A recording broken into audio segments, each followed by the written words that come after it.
Coverage. City News on 97.3 FM. Eyewitness News. Be there as it happens. City News.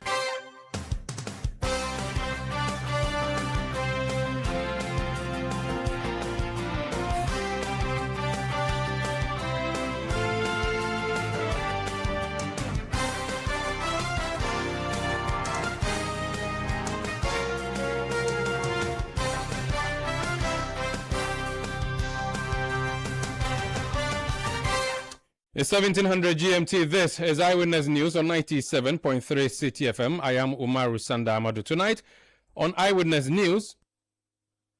Our central bank is technically bankrupt, therefore, and the single biggest driver of that collapse in the 2025 was gold operations, Gold Board.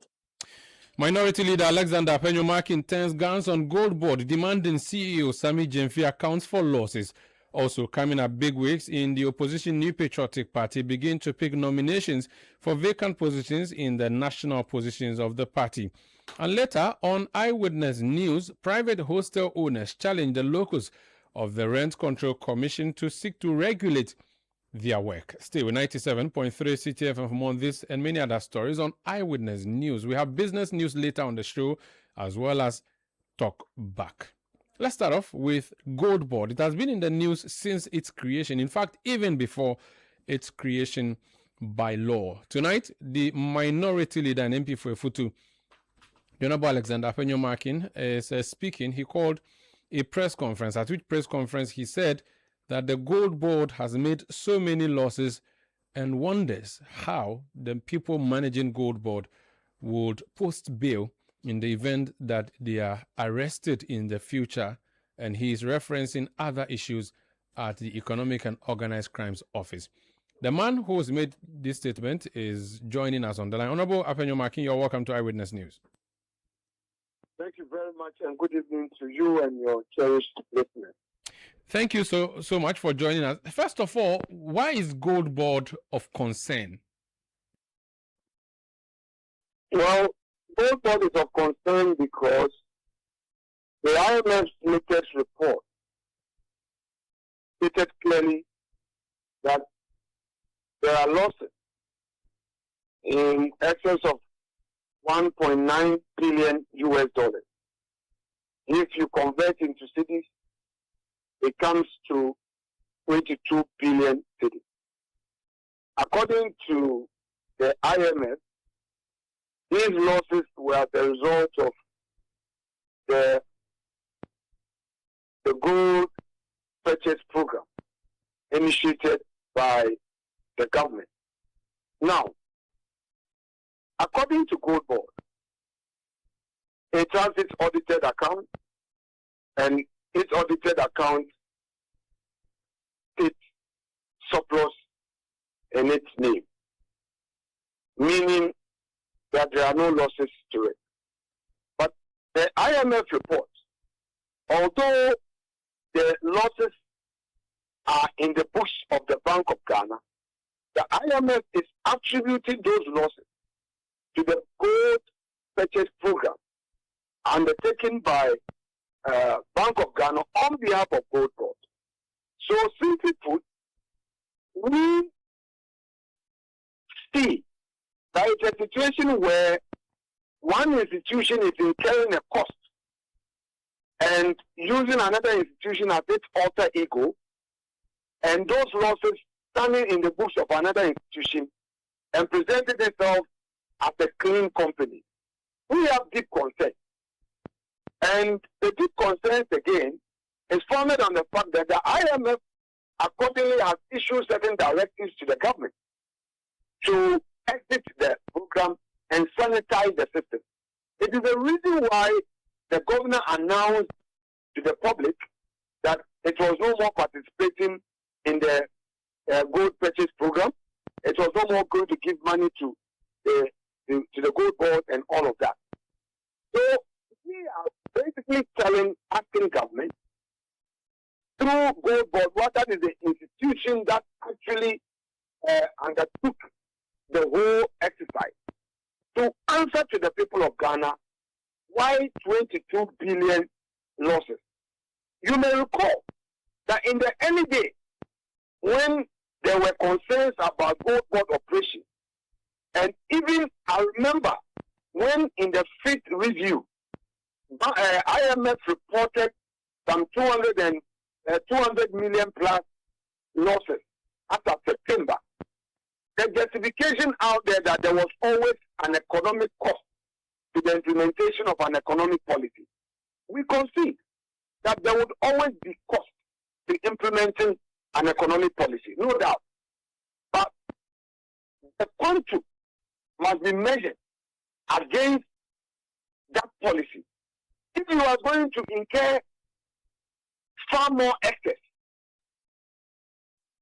than the gains, you need to assess the risk and make a choice. It is our view that in this particular instance, government did not do the right thing. No proper assessment was done through the institution that it enacted through Parliament to undertake that responsibility, and this has resulted in these huge losses. Now, Goldmore cannot run away from these losses. Ghana cannot run away from these losses because it has accepted the report of the IMF. Sometimes there is some attempt to create confusion. The IMF report, when they are done with their draft, they discuss it with these institutions concerned for their own input. And in any event, the data they rely on comes from the institutions themselves. So after that, they now issue their final report, which is published and served on all parties involved, including we, the minority. And I can tell you that, to speak, those institutions concerned, the Gold Board itself, the Bank of Ghana, have all taken steps or are taking steps to implement what the IMF recommended. We cannot wash that away and say that you sat there for IMF to come and checkmate you, audit you, supervise you, and tell you that, hey, you are running into a ditch, so stop it. And because you have stopped, we should all go quiet. We believe that there must be proper explanation. That said, you may recall again that when the first report came, the fifth review report came last year, and we got wind of it around November, December, the minority held a press conference. And upon holding that press conference, an emergency joint board meeting between Gold Board and Bank of Ghana was convened, which led to an immediate reduction of the 15% fees that they were already charging, and they reduced it to 9%. And when we now filed the motion on the House floor and raised the issue again, which issue the majority decided to block using their numbers, the fees got viewed further 5% until the eventual decision to take away the fee altogether. So for us, it is a legitimate issue we are raising, and for that matter, the government has a responsibility to answer to the people of Ghana why the 22 billion losses, when they are claiming that they don't have budget to complete the Agenda 111, they don't have budget to employ more teachers, more nurses, because the means is not there. Yet they have sat down and sold gold and ended up in losses. We don't understand why you trade in gold and end up losing money. Okay. When the arguments by defendants of Gold Board say that Gold Board as an entity does not exist to make profit in the manner that you want it to be. In fact, they argue that Gold Board, I'm trying to find a quote that I can really attribute to some of the defenses that have been made. They said that Gold Board, yes, so it maintains, so Gold Board is an institution that operates to record surpluses and not commercial profits. Would that not answer the question you are raising? Okay, so let me explain to you then. You see, because Gold Board was not established as a limited liability company, you cannot use those commercial language or terms to describe excesses in funds. So, in basic accounting, you have revenue, you have your cost. All right? For every revenue that you get, there's a cost factor. Now, if you take your cost out of your revenue, what is left in commercial terms is profit. In this instance, they would want to call it surplus. It's fine. I don't have a problem with that. What I am saying is that you cannot offload your cost to another entity when you are a beneficiary of the revenue, which revenue is leading to a surplus. We have what we call in law alter ego, which you and I are familiar with. And for the purposes of our listening public, we may have to explain what alter ego is. Alter ego is where a principal decides to nominate another entity to act for and on its behalf, taking all responsibility, as if it is not being done by it. Yet, in the end, it is the beneficiary of the actions or the act of the one nominated to be in charge. So what we are saying is that Gold Board can conveniently say that yes, the Auditor General has audited its account. And in the accounting record, there is no losses. It can conveniently say, but that is a convenient statement which does not tell the full story, because it would mean that all the costs incurred in the transaction is not being recorded in your books, but it is being recorded on your behalf by another entity that is not directly responsible for your mandate. Gold Board by law has a mandate of supervising, regulating, and exclusively selling gold coming out of the small-scale mining activity. So, if you elect Bank of Ghana as your facilitator or an intermediary, and Bank of Ghana is giving you money to do it, and fees are being charged and paid to aggregators and other intermediaries and all of that, and in the end, those charges are not being recorded by you in your books, yet your books are recording revenue. And you say that, oh, you've been audited and you have surplus. The IMF has pointed it out that it is, by the way, it is not the minority saying this. Minority is only explaining what the IMF has already said, which the government has quietly accepted in meetings with the IMF. These things that they are telling us in public, by way of justification, it is for the politics of it, because they did not write any letter to the IMF disputing the position taken by the IMF. What we are saying is exactly what the IMF has said. That, look, these things that you engage in have resulted in losses. And Gold Board is mentioned, the gold purchase program is mentioned in the IMF report that we quoted in the presser, which you have access to. In the report is in the public space. It is not hidden somewhere. So let us not go on the path of insult, go personal, get petty, and the impression that somebody is after somebody and somebody doesn't like somebody's face. And that is not the issue. The issue is nothing personal. The issue is about an institutional inefficiency. The issue is about a policy failure leading to financial loss to the state, to the tune of $1.7 billion, equivalent of 22 billion cedis. Simplicity. There's no other way to look at it. Except that Gold Board also relies on institutional reports and says that, for instance, the auditor, and this is a response from the Gold Board recently, They said that the institution recorded an operational surplus of 909 million cedis and an overall surplus of 5.4 billion cedis for the 2025 financial year. Now, they said that these figures are contained in the Auditor General's audited financial statement for everybody to look at. And so they are relying on that authority to say they have done no wrong. Without repeating myself, I've put out the case. IMF cannot be wrong. If Gold Board wants to stay there, they should have said this to the IMF. Gold Board itself has not been very consistent in its response on this matter.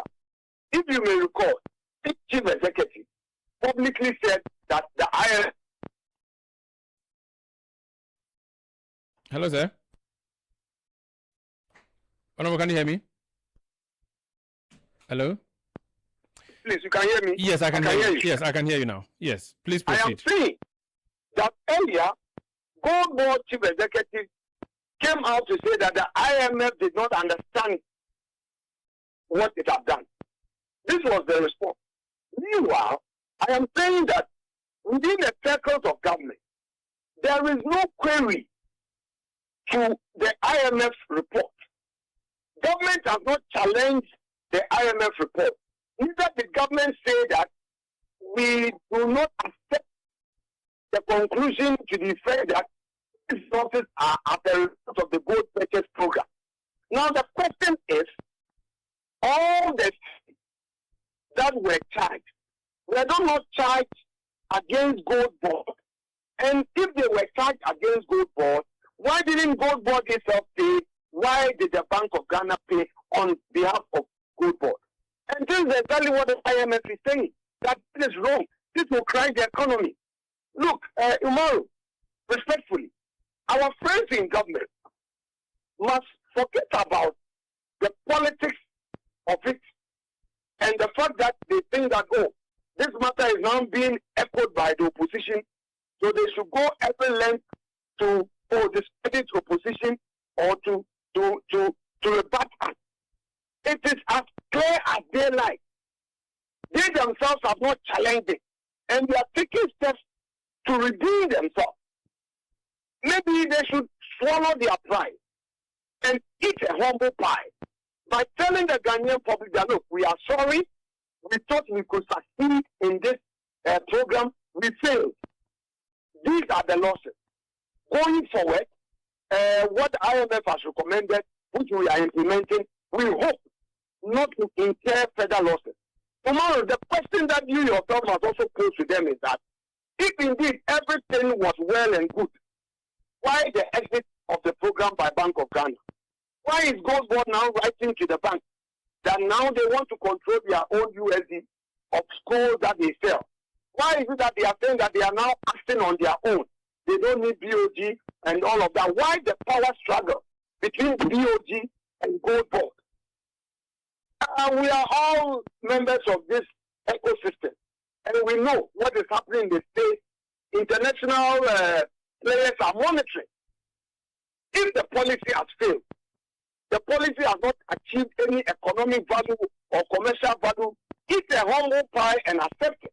It's not about attacking personalities. When the main author of the program, of the report, you have said yes sir to them, and you've accepted and you are implementing. But the one who is talking about the report, you are attacking. It is as simple as that. But the policy failed yet. Earlier, the government said that there is always a cost to an economic policy. How is you said has a policy failed? Yes. How do we measure that? Based on, because you see, the people who run it are saying it is doing a stellar job. And he himself, Sami Jenfi, the CEO, actually went on X, formerly known as Twitter, and he mentioned your name. With your indulgence, I can read that. It's a public post. He said that, quote, the blatant lie being persistently peddled by Attah-Mensah that the Gold Board has made losses is only a figment of his hallucinatory imagination. What a joke of a minority leader he is. Find attached page 16 of the audited annual report and financial statements of the Ghana Gold Board for the year ended 31st December 2025, disclosing an operational surplus or profit of 907 million and overall surplus of 5.4 billion, which is the figures I quoted to you, Supra. He said for the avoidance of doubt, this audit report was prepared and published by the Auditor General of the Republic of Ghana. Facts are sacrosanct. This is what he has put out publicly in response to you. He believes that they are doing a stellar job. You think the policy has failed. What do you use to measure the failure or to make the determination that it has failed? Okay, tomorrow, Citi FM is a respected media house in this country. One of the things that you are respected for is the research you do and how you give very independent opinion on matters. At this point, I will not go personal and be reacting to how he describes my person. It's okay. It's fine. It's occupational hazard. He's my junior brother. If this is how he chooses to respond to the views I express on behalf of my party, that's fine. I can take that. But I want you to do some work. Take the IMF report. Take what he has said. Take what I have said so far in the media space. Do your fact checks. Do your analysis. And tell the good people of Ghana your independent opinion of the situation. I rest my case. Very well. I appreciate that. And it's something that, of course, our research desk would do. Except that someone must have done something similar. So I want to read that for you and ask you. Modern Ghana has made a publication by Aticho Akpalu on 14th August 2026. It says, fact check. Did Gold Board lose 1.7 billion? The truth behind the headlines. And the story says, no, the evidence does not support claims that Gold Board lost 1.7 billion. Rather, this figure represents an unreconciled macro accounting discrepancy within a central bank gold program. Does that suffice? Omar, I rely on all I have said in the official presser and in this interview providing further explanation without more. Please, the verdict, the jury is out there. Assist the jury to come to a determination. I rest my case. Very well. As Parliament, which has oversight on the executive, which includes Gold Board and its CEO, is there anything you can do to trigger and possibly prevent the continuous losses as you describe them? Very well. As I indicated on behalf of the caucus and the party, we made a first move, and that move was blocked by the majority. You may recall that the Gold Board Chief Executive indicated that he is ready to appear before the House to account for every transaction. His own side stopped the process the first time. Now he has said it again. We welcome it. We'll file the necessary motion. Fortunately, Parliament comes back next week. And then we pray that under the new leader, the 189 majority will not block any attempt at bringing this matter to the open, where all the parties involved will be subjected to a public inquiry to explain who the aggregators are, how much was paid, how much went to who, how much was exported, how much gold was purchased, and what were the rates, at what point did they reduce it from 15% to 9% and all of that.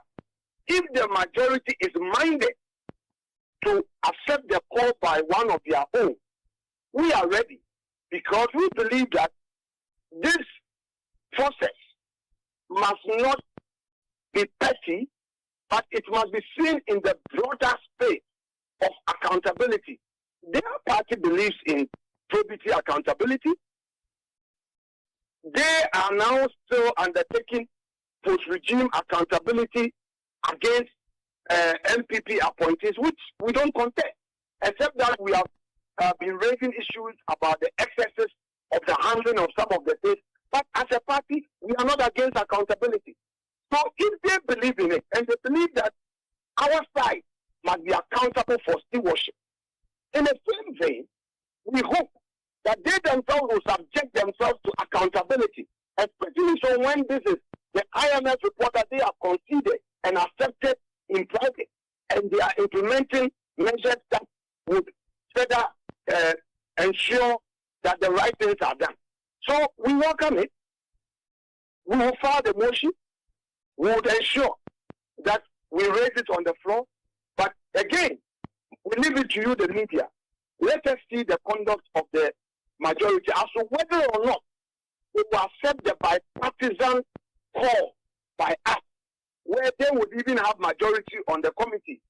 Okay? We are calling for a bipartisan probe into the causes of the losses, and if they are minded, we would have, an open discussion on it, where all interested parties would have to now come and account for why 22 billion losses, because we are quite concerned, curious. How do you sell gold and make losses? You don't sell gold and make losses. How can gold about 22 billion cities? No, it doesn't happen that way. You sell gold and make profit. You sell gold and bring value. And if it was a cost to implement an economic policy, did you consider all the risks at the initial stage? And did you realize that there would be an overwhelming cost to your economy that will suffocate your economy? Because in fact, Imaru, what IMF is telling government is that if they continue the way they started, our economy will collapse. It will crash the economy. It will suffocate them. So they should stop it. That's exactly what the IMF said. If you read the report, and I would prefer that you read the report to the public, dissect the report, so that it doesn't appear as if it is the minority. I don't want this to be reduced into a partisan banter or reduced to personality clash. We don't have a personality clash here between a fellow marking and an individual. No. It is an institutional failure, a policy failure we are dealing with, which is having an effect on the economy. Because they've been touting themselves. They said, the economy is doing well. Since they came, things are better. You had the finance minister doing the media review. We've heard all of that. Okay. Then suddenly IMF issues this damning report, which you have accepted. So it is important in the interest of probity and accountability, as they themselves talk about. All of us are given a fair chance to discuss, so that the ignorant ones will be known, the mischievous ones will be known, those who are acting out of convenience will be known, and the truth will come out. All right. But I can assure you that nothing will change from the report. Our weapon, our document, the tool we rely on is the very IMF report, and we have said nothing outside of the IMF report, and that is what we will table before the House when the House resumes. Okay, because you've talked about no one sells gold and makes losses, Jifagunu of the NDC, he is the CEO of the Accra Digital Center. He has sent me page 8 of the IMF report that you referenced, and he said, they keep saying that no one sells gold and makes losses. But from the above document, they, the MPP, recorded a loss of $400 million from their gold for oil program. How do you respond to that, sir? They said go for oil, 400. Okay, so now we've gotten into the, comparison. Okay, that's fine. If that is how we want to go. No, he said, because you said we don't sell gold to make losses. I am making the point. Yes. Maru, respectfully. You see, sometimes with respect to you, you in the media should not encourage pettiness. I'm not accusing you, but sometimes you end up encouraging pettiness without knowing. So please, let's elevate the conversation, because this is a serious matter. I am saying, let us interrogate the report. Whatever it is, not going to respond to Jifagunu. Whatever he has read, does he concede that there is a 22 billion cedis losses? Does he concede that in the report there is $1.7 billion losses as a result of the gold purchase program?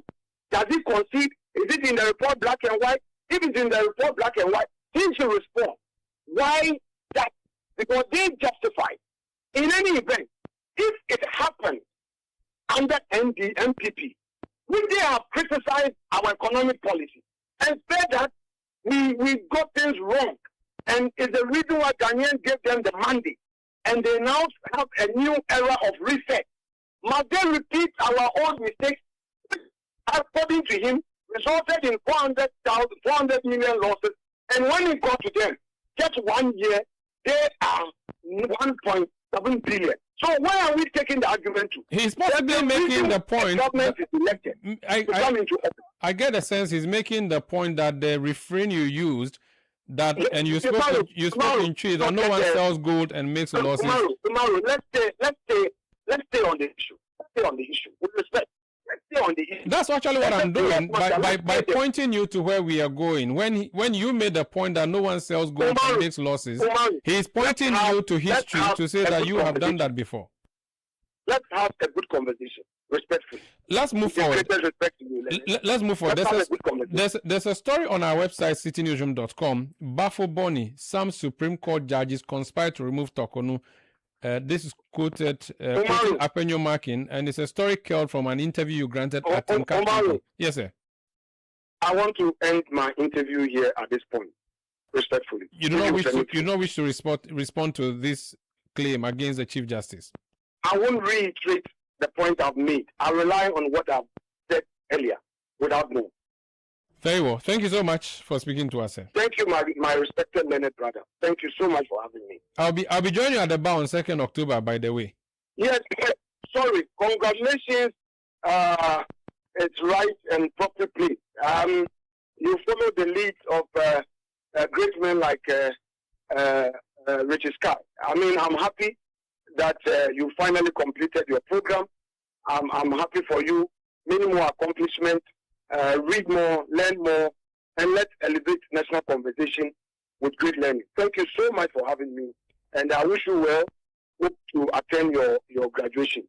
Thank you, Senior. Thank you so much. Honorable Alexander Apenyo Markin is a Futu MP and minority leader in the House of Parliament. Let's listen to the voice the voice from Atinka TV, where the Honorable Apenyo Markin spoke yesterday, which story I was trying to get his views on or reactions to.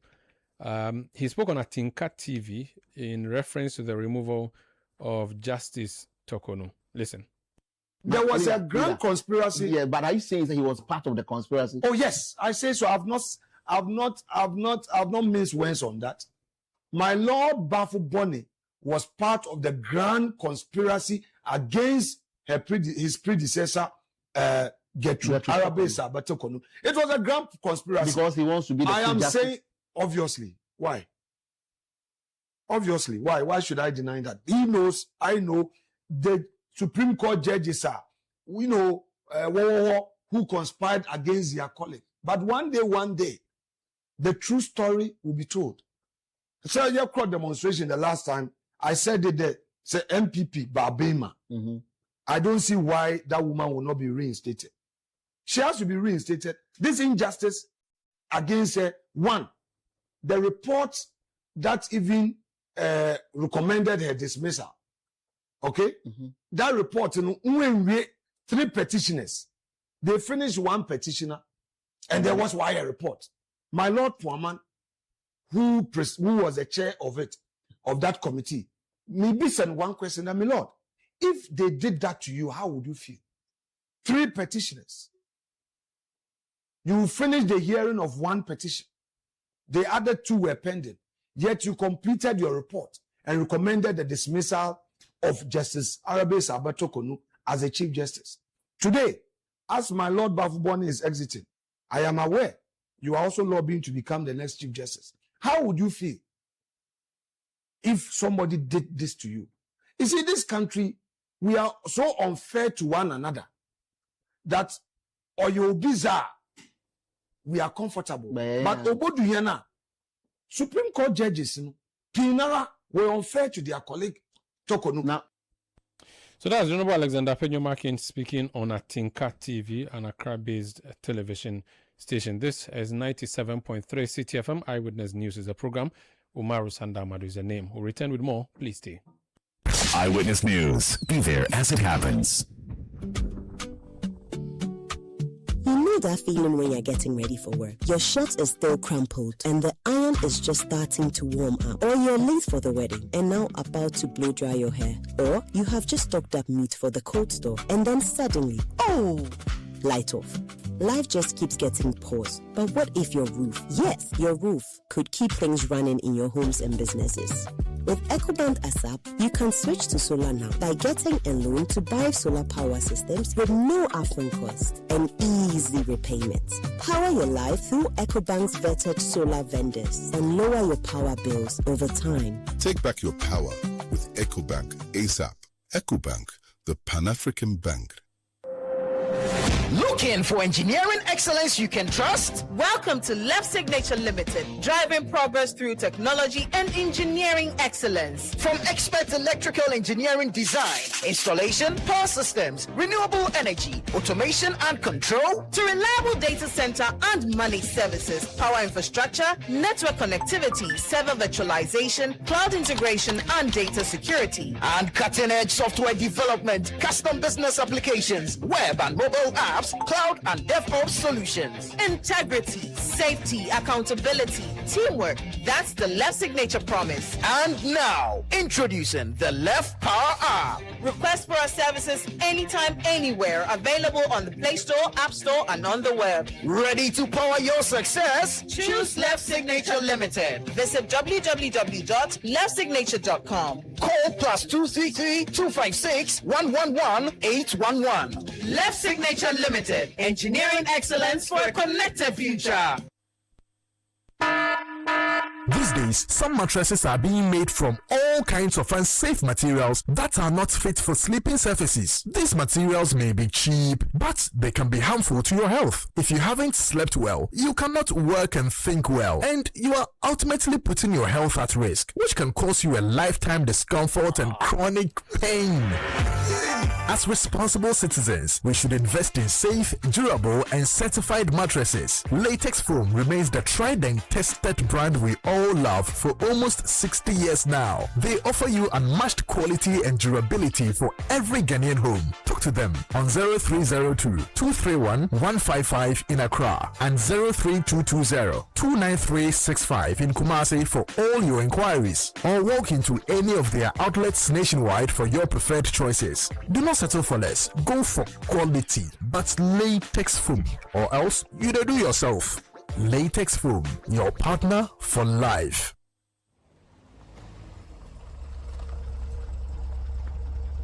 Bro driver, can I send Momo to your personal number? Oh, sister, Debut, just scan my GHQR code or send to my merchant ID. Oh, okay. Nice one. Customer. And thank you for the 5 stars too. Of course. You've given me good service and an even simpler way to pay. I like your movement, Pan. Online drivers and Pragia drivers. Every fare you collect with Momo moves you up the leaderboard and closer to amazing prizes. Register at any MTN office with your registered business certificate and sign up to become a Momo merchant driver today. Ride all the way with Momo. Terms and conditions apply.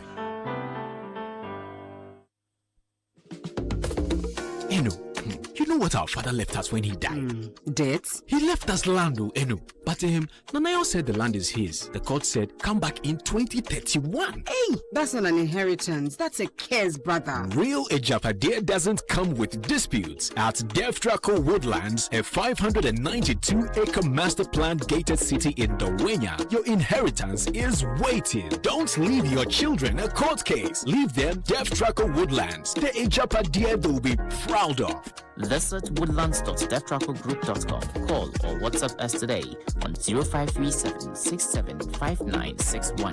Kofi, I think we need to call them. Deftraco Woodlands, where your roots run deep. Let your voice be heard on Eyewitness News on Facebook at facebook.com/City97.3, Twitter at twitter.com/City973, and Instagram at instagram.com/City973 with the hashtag Eyewitness News. Yeah, welcome back. This is Eyewitness News on 97.3 Citi FM. We brought you a story last week about the AXA power deal from Turkey and the attendant issues. The Honorable Kwabena Donkor, former Minister of Power, was accused of being involved. We had an interview here with Katie Hammond, his lawyer, on Eyewitness News. Subsequent to that, a publication was made suggesting that Katie Hammond, who was a member of the Committee on Energy and Mines, was complicit in this particular deal, and he's actually had traveled to Turkey to take some of that money that the report purportedly said was paid to members of parliament. You know, Katie Hammond has issued a threat to sue, which has come to our attention. It is addressed to the editor of Ghana Web, and it says, yesterday, 17th of August 2026, I was compelled, following one of your scurrilous publications about me, to direct you to retract and apologize to me for that publication. In the said letter, I also requested that such reaction and apology should be given the same prominence and pride of place just as you did with your original offending publication.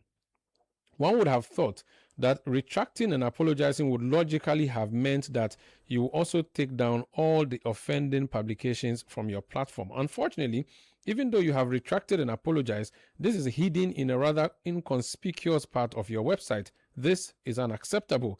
What is worse, not only that you do not take down the offending publications for which you have offered the retraction and apology, you keep compounding the original libel with more unfounded allegations.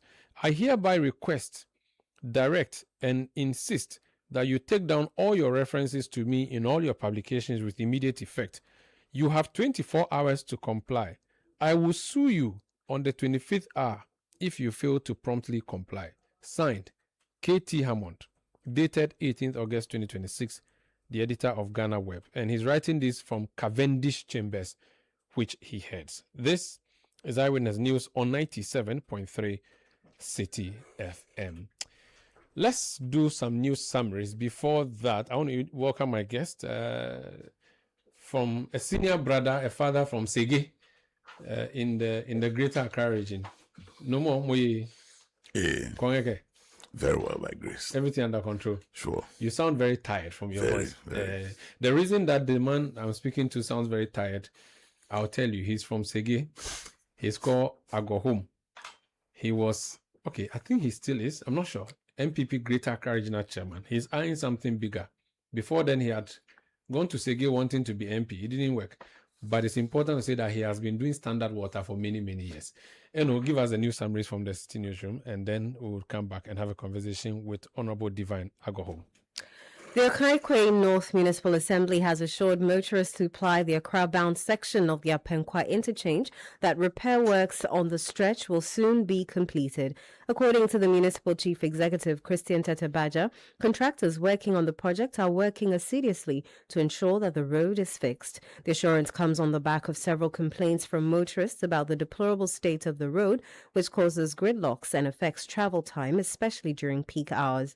In an interview with City News, Mr. Baja noted that all other challenges contributing to traffic congestion on the stretch would also be addressed soon. The work is still going on. They have laid from the overhead under the bridge. They will also be laying from the Achimota stretch, climbing to Akwetema and the La Paz. When they finish, I believe also they would go a little bit forward into the curve where you go to climb that of the N1.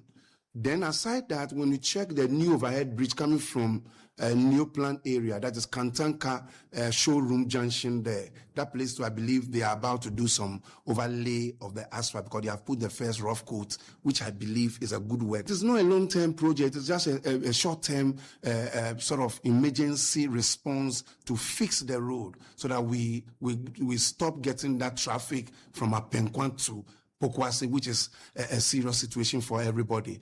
They will not keep long. Within the next 3 or 4 days, I believe the whole place will be fixed. And yes, per what I'm seeing them doing, the speed at which they are working.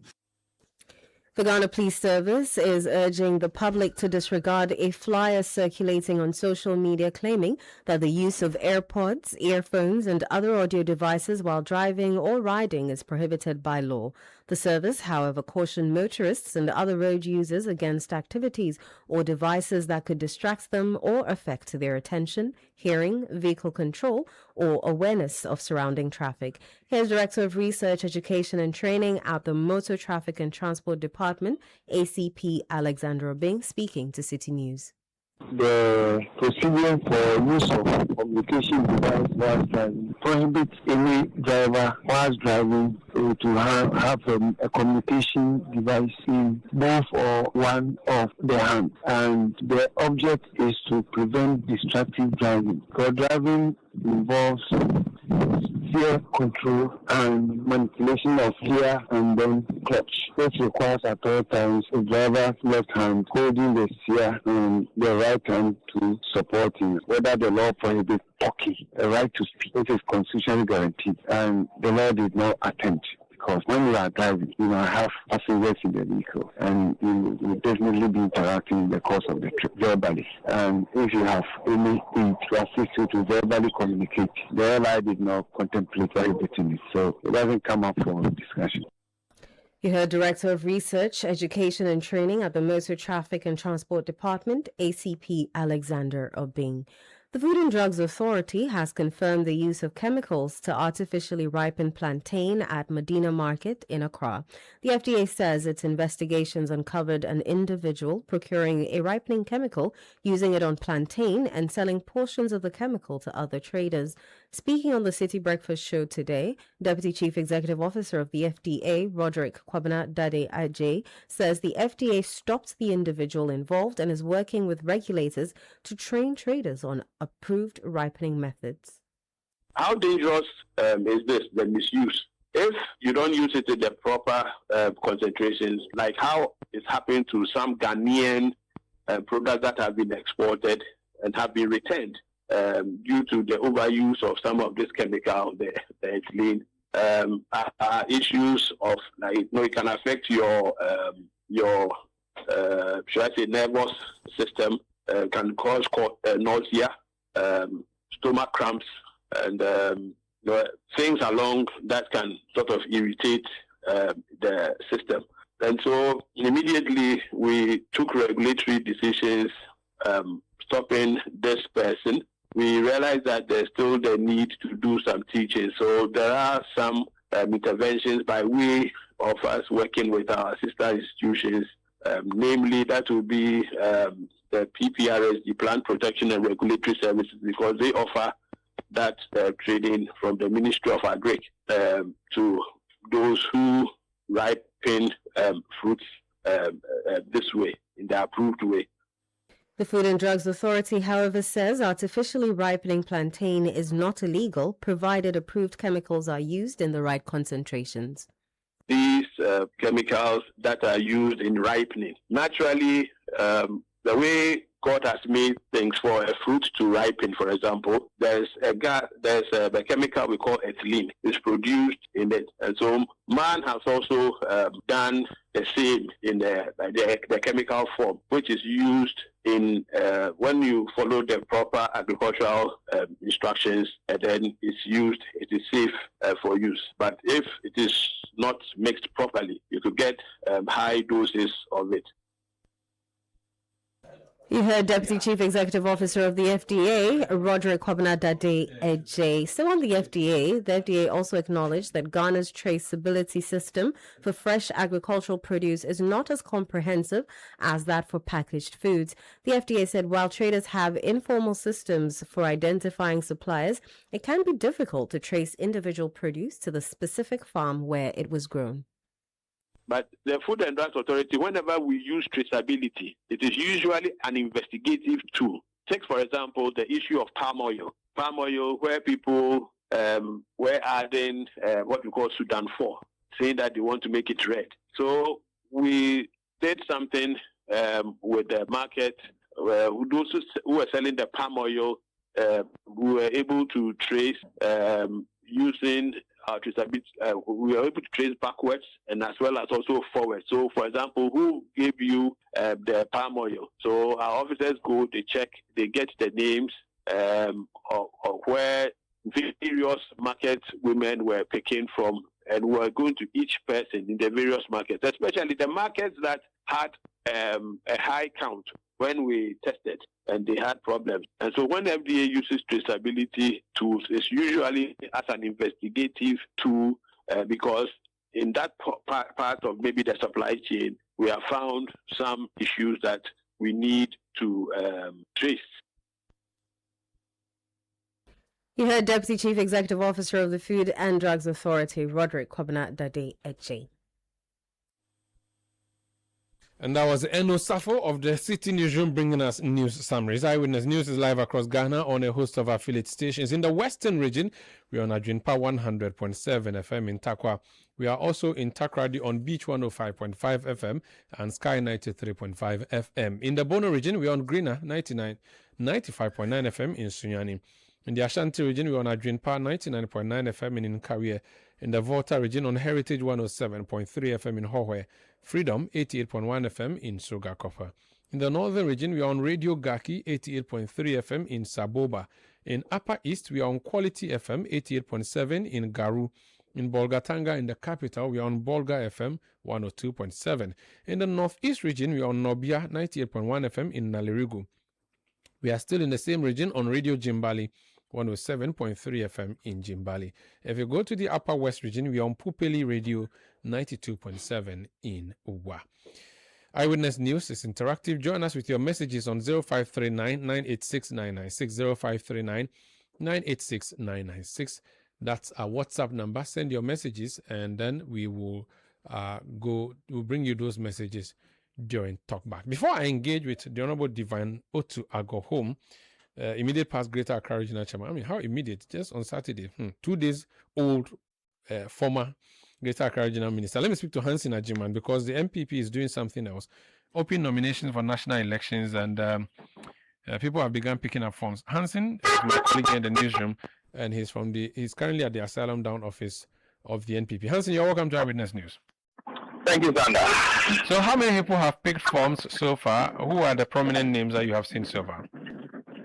I count more than 15 people, combining the people who picked yesterday when nominations were opened and today have picked their forms. And today the top people who have picked forms, I mean, they've not come to do so in person, but for those who their supporters or aides have come to pick forms for them, include Mustafa Hamid, former NPA boss, and also the communications director of the New Patriotic Party, Richard Anyaba. He has also picked forms, as well as Bwache Japo, who is seeking to become the national chairman of the NPP. He has also picked the forms, as well as some other positions. For instance, the Nasara organizer position has seen Ali Suraj picking his form. And yesterday, one went to the party office, we're told that John Fuedu picked his form as well, and today also Eugene Bwache, who is seeking to unseat the incumbent General Secretary, Justin Kofonkolia, has also picked his form. So, Sanda, basically, these are the people or the caliber of persons who pick forms, but I must say that they have not come to the party headquarters to do so in person, but usually will send a delegation.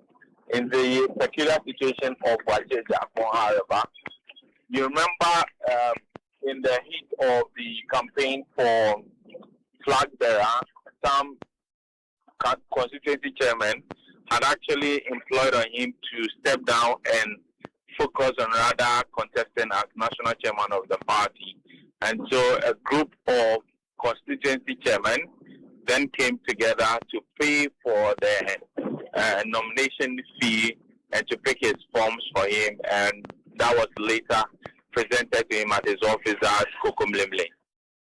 I see. Now, this is going to run all week, or when is the deadline? It's expected to end on Saturday, after which the filing will then begin.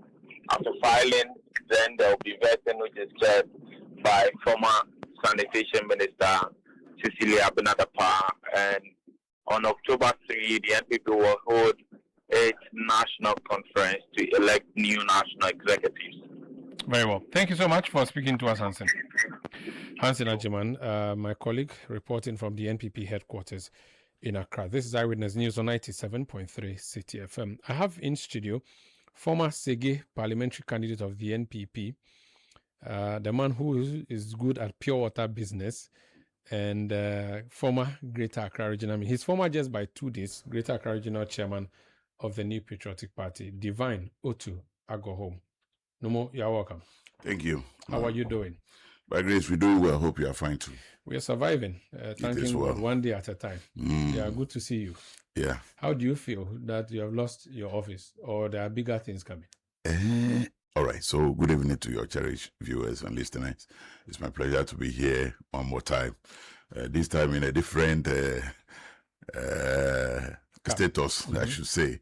Yes, Saturday we had regional elections, and then I did not contest.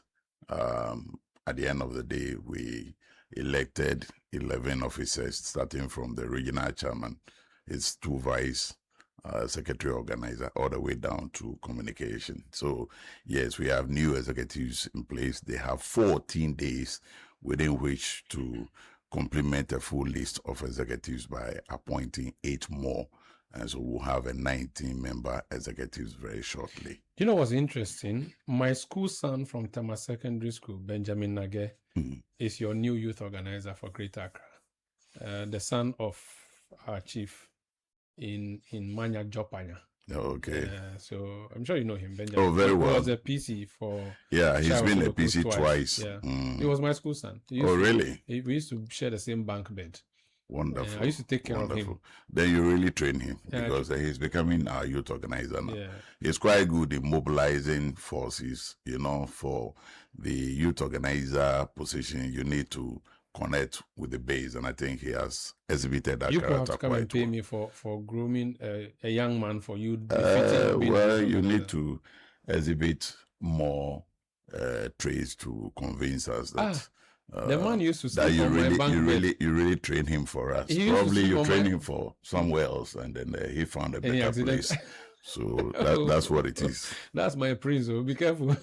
Anyway, so congratulations to you so it means that did you supervise the election, or you had an interest in the election? When you say supervise, not directly. Okay, but as so usually, exactly. Also because I was not contesting. So if I were, I would have stayed out entirely. But because I was not contesting, and as a sitting chairperson, you ensure that things go well within your political space, as it were. Did you have an interest in who replaces you as chairman? Not necessarily. I supported one of them, of course, not the person who won to. Okay. Yeah, but interest to the extent that there must be peaceful transition to ensure that somebody takes over and continue from where I was leaving office. So to that extent, yes. And I got involved as much as possible neutrally to ensure that the process goes well. And we achieved that. Why did you not think Okoboy deserved to replace you as chairman when you were leaving? All right, so that's a very good question. Thank you for that. Not deserving. No, Okoboy is a solid guy. We all know him. Among the two, he is rather my friend. Okay. He's been supporting me all along, But this politics is one way. You will not understand everything. We connect. All right? We connect. Okoboy has been one person who I really, really like.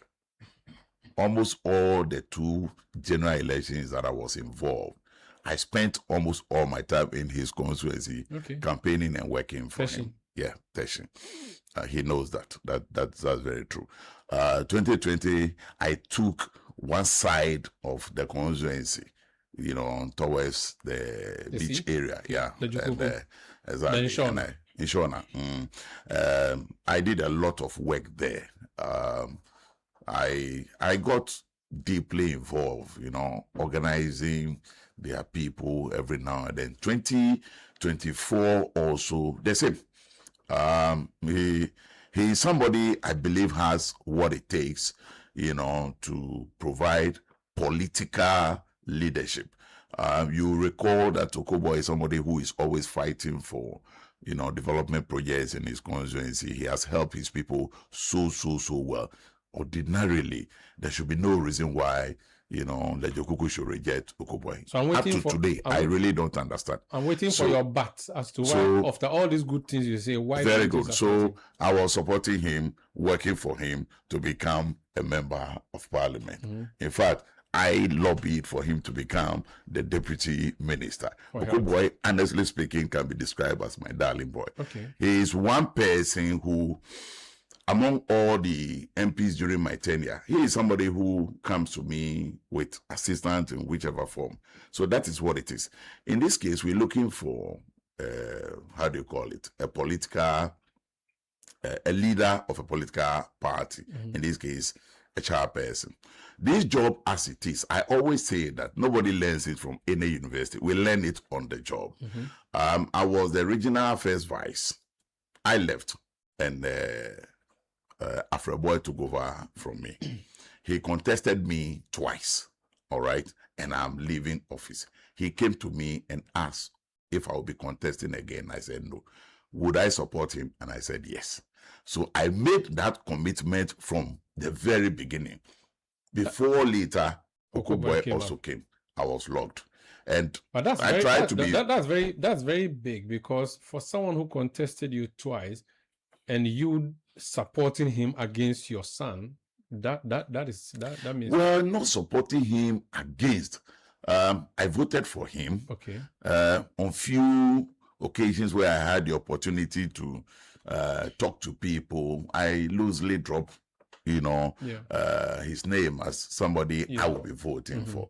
But this enterprise is like that. If you really supporting somebody and you wanted the person, I would have gone all out. I would have gone all out. But so you were careful because of your position as well. I know Okoboy. I know what Okoboy can do. I know how popular he is within and outside of the party. I know who he has been as far as I'm concerned. So you kind of want to be careful and all. How did he take your decision not to support him? Is he angry with you? And now that he has won, has he called you to say, Oh, yes, we spoke not too long ago before now. In fact, we even have a meeting. He didn't say who tomorrow. Who, as in shame you? That no. He will have no reason to do that. I didn't go campaigning. So you have a mutual respect. Of course, but this politics, we understand. You win some, you lose some, and all. Assuming those who I was told this morning that he's even been to Avle boy's house. So if he's been to Avle boy's house, how much more you? But did you support my school son, by the way, Benjamin Nage, just because you have declared your support for one? I just want to know. Let me just say that Benjamin Nage, I'm happy he's there now because I'm a Dangbe, as you know, and the regional office has no Dangbe. It's never been. I actually opened that door from the eastern side of Accra. And then he is somebody who is stepping in my shoes, and I should be very, very happy that we have somebody like that. Very well. Let's move forward. What's your legacy as Greater Accra Regional Chairman for the NPP? Well, the first one is what you just witnessed on Saturday. I'm leaving behind a very peaceful region.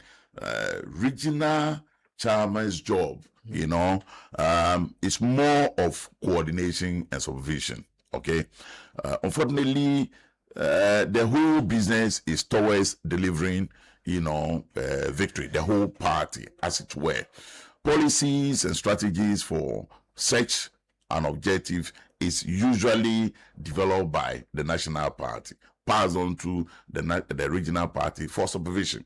So whatever it is, you would have to, as it were, supervise whatever strategy you have been asked to do. So we are here. I inherited, a region with about 21 seats. I was living, sadly, 5 seats behind. This is something that breaks my heart. So usually when I'm asked questions that's a sign of failure. Well, not entirely. No. When you say a sign of failure, if you are to measure your performance as regional chairman by the success of the party, when you came to office, out of 34 constituencies in Greater Accra region, the party had 21 seats.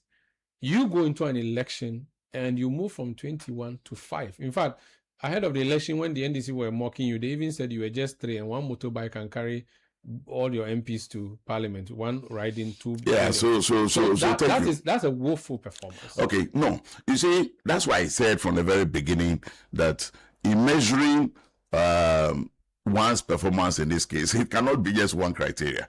As it were, if it were to do with parliamentary seats alone, then of course you can say so. But in this case, you see, we just finished voting for somebody, okay, who is taking over from me. In 2020, he was a candidate and he lost. 2024, he was a candidate. He lost. So what you are blaming on me now, okay, as it were, was actually perpetrated, if we should say so, by the very person that we voted for, if we should speak in that language. So it's not only about the parliamentary seats or parliamentary victory. Otherwise, we wouldn't have voted for Okoboy. I don't know if you understand what I'm coming from. I get you, but you see, the function, the basic function of a political party is to win elections. Very good, that is correct. So if you lost elections, that's your function. Very good. Yes. You see, you are right. Yes. You've put it very rightly. As a that student of government, the basic function of a political party is to win elections, form a government and govern. You are talking to one person who is the leader, unless you are saying that the entirety of whatever happened is to be blamed on just one person. I'm telling you that there are various segments, okay? I am to supervise a strategy that has been developed somewhere and sent to me. And I'm supervising it, and you are the one who is actually implementing that. You understand? So you failed. Your picture was on the ballot. You were given the resources and everything to do the campaign. And this is the result. And it's because you didn't do proper mobilization and backroom operational work. You should have done that. To some extent. As someone who's given resources to manage the region too. Well, in our case, especially in 2024, that was not the story. They didn't give resources. 2024, the elections in Greater Accra was managed by the National Party and the Chief of Staff. It was not managed by the Greater Accra Regional Party. So they took the power from you? Not entirely so. We agree to that. Okay, you know, prior to elections, we conduct research. And the research shows that Greater Accra is going to be a very difficult situation. So the mother party decided, let me take over and deal with it myself. Exactly. So we got involved. It was the National Party that managed elections 2024.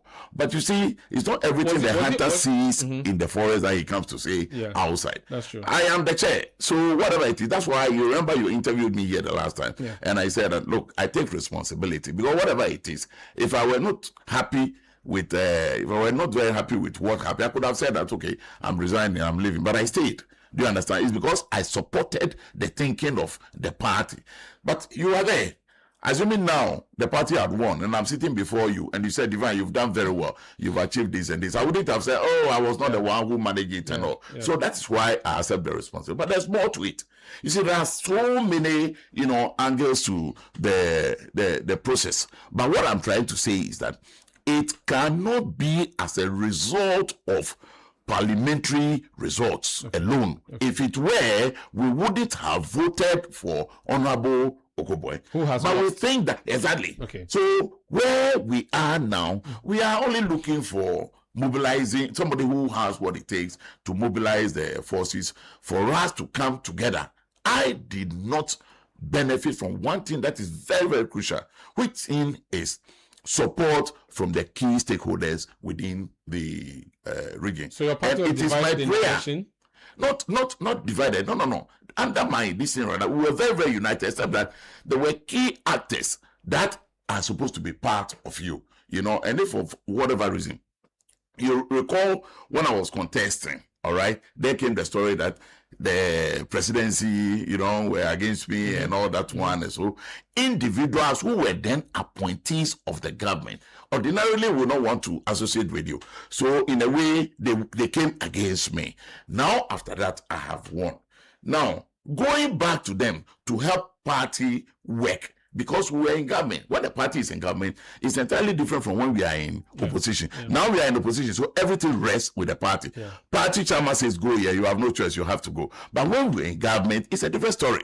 That will be the story of NDC now. Wait and see what will happen in 2028 elections. So that is what it is. I want to give you one very good example. You see, not too long ago, this very year, we went for presidential congress, right? I was the one who managed His Excellency Alhaji Dr. Bawumia's campaign, okay?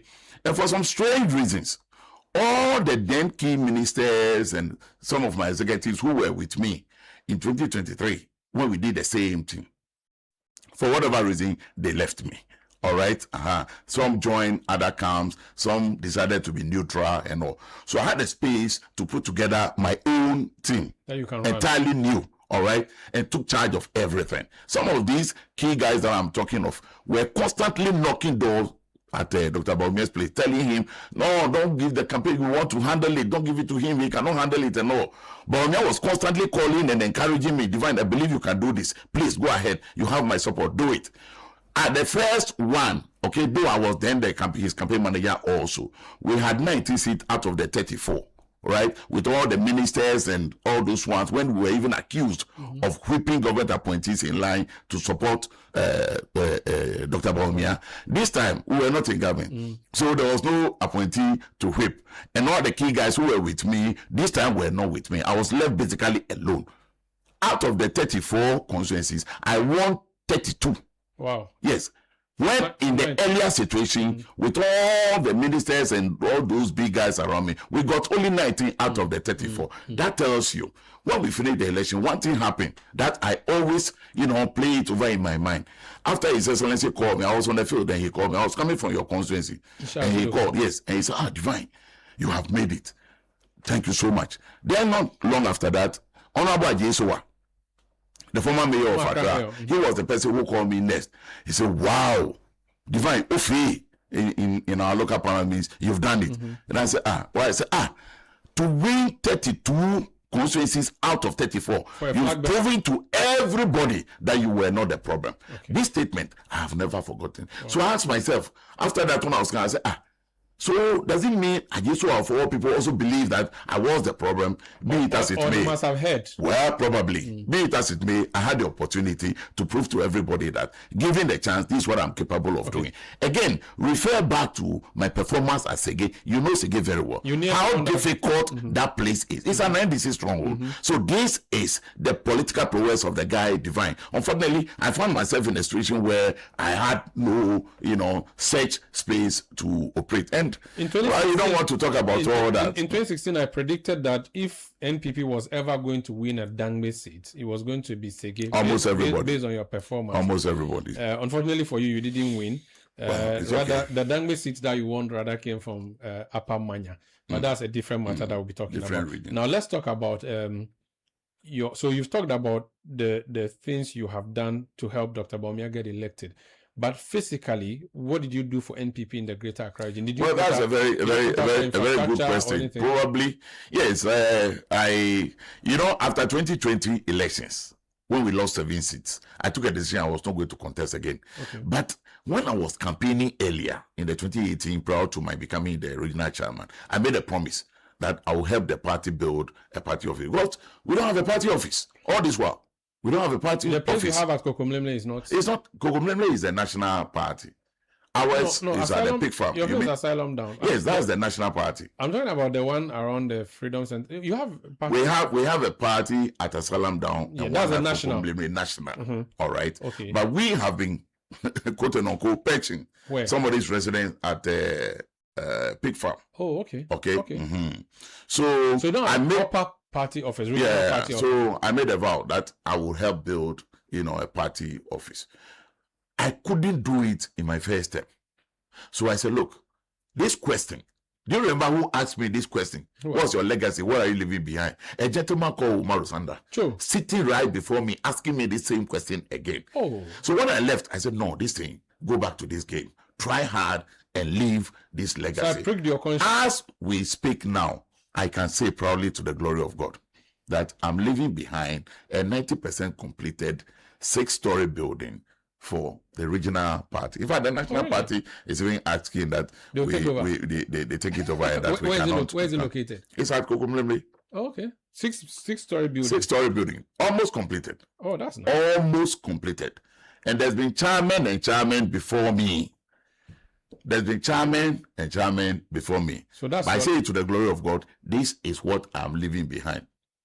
It is not something that I'm that proud of, but we achieve it together with my executives. We plan that this is what we are going to do. So we're not leaving the region empty. We have assets that tomorrow at my meeting with Okoboy, we'll be going through all that, and then. So yes. How about money, cash at hand? You want me to tell you here, No, Cash, that I'm leaving behind. But I'm leaving behind Cash. I came to meet an empty coffers. Really? Coffers. Oh, yes. The party was empty coffers. I came to inherit empty coffers. And I said that I am leaving behind good accounts. Plenty of money.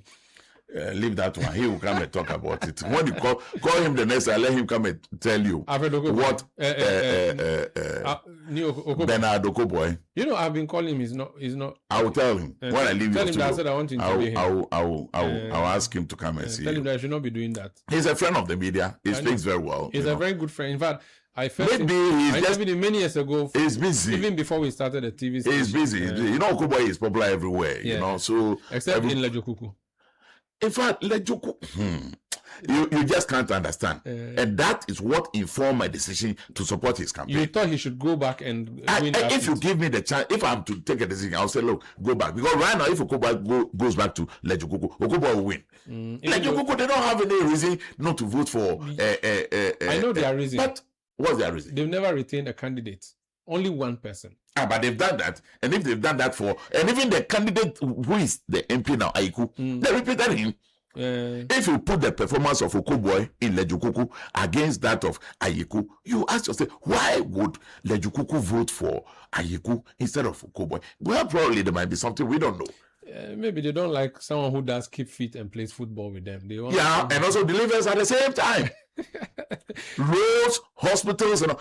When I was coming to your place, all right, I got trapped somewhere and I was trying to find another route. Then I saw a Sprinter bus, a van, okay, branded Okoboy. Mercedes-Benz that he donated to a hospital and I said, look at this. Look at this. You know, I have an operational office in Lejokuku. Okay. So I know what goes on there. For some strange reasons. Anyway, whatever it is, he's been given an opportunity. What do you make of his leadership in your region now, since he's going to take over? A very good question. I thank you, Maro, for this. I suffered lack of support from the key stakeholders here. My prayer, and I will try as much as possible to lead that campaign. We need to mobilize ourselves. We need to mobilize support for him. No matter who you are, if you don't have the support of the very people you are going to lead, you will not succeed. So I think that one key thing is that he must do everything possible to ensure that he is able to, bring everybody together so that he will get the support that is necessary for him to win the elections. Then also, the management of his executives is also one key area. We will not be able to discuss everything here. I told you we'll have private meetings. Your brother Anthony Nukpenu is laughing at you. Yes. He's a very, very naughty boy. Don't mind him. He said I should tell you that the job of regional executives is not to win an internal election for a flag bearer. It is to win a general election. Tell my elder brother to stop touting Ofe, Shishi. That's what he said I should tell you. If I say Efe Shele, that's what he said. Efe Shele rather, that's what he said. Don't worry. They are in government now. And the election is some few months away from now. So he should be looking at his place. And that should be his concern. Anyway. What's your plan forward? We have heard somewhere that you plan to run for vice chairman. I spoke to Hansen earlier. He told me people who have come to pick forms. Have you sent people to pick forms? Have people picked forms for you? So let me complete the earlier question. Okay. I think what Okoboy needs is support. From the stakeholders. But you didn't mention the stakeholders. Who are they? What he understands what I'm saying very well. I told you earlier that among the lot, he's one person who was supporting me. Okay. That's why I also devoted my time always to be in this constituency, working for him. I think we need to support him, no matter what it is. If we want the region to success, and you see, the region success will be Okoboy's success, or Okoboy's success will be the region success. So it is something that we should all look out for. Yeah, we went to Congress, we campaign, we work for different candidates. That era is over. We need to come together now and then support him. Then to your question as to what my future plans are. I told you earlier that I worked for His Excellency Dr. Bawumia. For me now, winning the elections is my focus. Whatever we will do to win the elections, that is what will occupy me. The national elections are coming up. You have any interests? No, not really. We were told you wanted to go for vice chairman. Well, I also heard that, but it's never been my plan. It's not. It's not been my plan. I will work. I'm already a member of the National Organizing Committee. But it's a good trajectory that you move from region. I mean, you chaired a very powerful region like Greater Accra. The natural and logical thing is that you go up and maybe take up either organizer, general secretary. I don't know that you're an administrating guy or an operations guy. So vice chairman could have been nice, and you proceed to be national chairman. You